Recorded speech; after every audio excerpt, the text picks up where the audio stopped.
What is the real divorce rate in the United States? Have you heard the 50% one? It's not true. This is really, really important.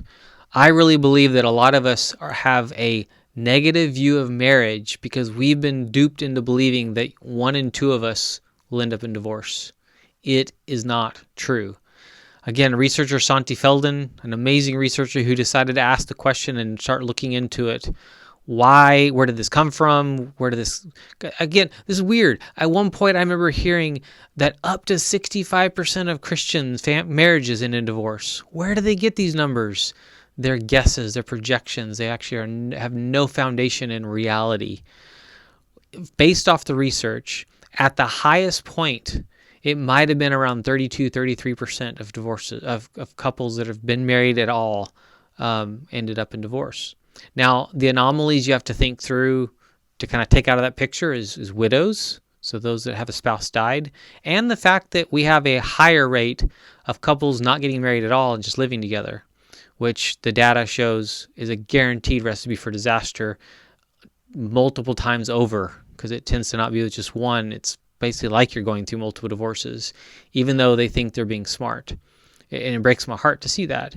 But what are the things that actually decrease the divorce rate from even 33%, if that's the highest, down into the teens, if not less? It's things like attending church, being active in your church, reading the Bible regularly, praying together. Here's another weird one. Having a college education. Yes, a college education drastically reduces the divorce rate. You're someone who thinks deeply and actually analyzes more deeply on things, sees the world in a different way. There's something powerful about a liberal arts education that impacts someone who thinks in a different way and can problem solve, and it impacts marriages and impacts families. So 50% divorce rate? No, not true. Never been true. Maybe in the 30s, marriage is actually one of the healthiest places you can be.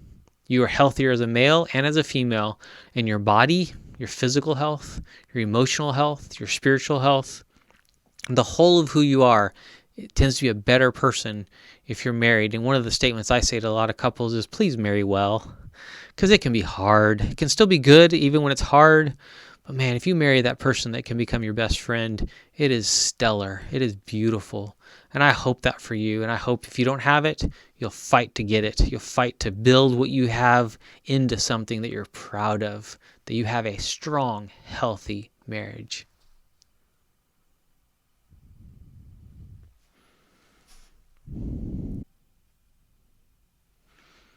Hey there, this is Dr. Corey Gilbert, and I'm so glad you checked this out. And if you're interested in more information, I would love for you to join my free Facebook group at facebook.com/group/thehealthymarriage. The Healthy Marriage.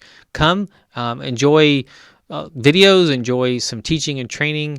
We're just kind of building this right now. Got a few hundred people already involved, and looking forward to serving you and blessing you in your marriage and helping you grow a healthy, strong marriage. Why? This is the centerpiece, the linchpin, the key to health in you, for you, your physical, your mental, your spiritual, for your family, your children, your career growth. This is so critical to the whole of who you are.